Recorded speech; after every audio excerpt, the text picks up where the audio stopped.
integrate 2 over 5 times 4 minus 2x with respect to x.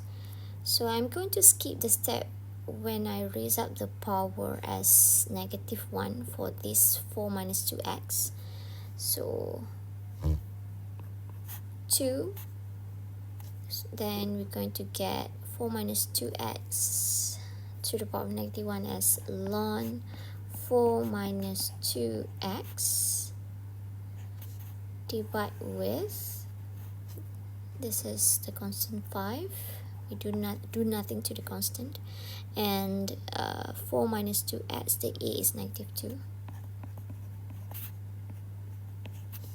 and if we simplify this, then we're going to get -1 over 5 ln 4 minus 2x plus bit c.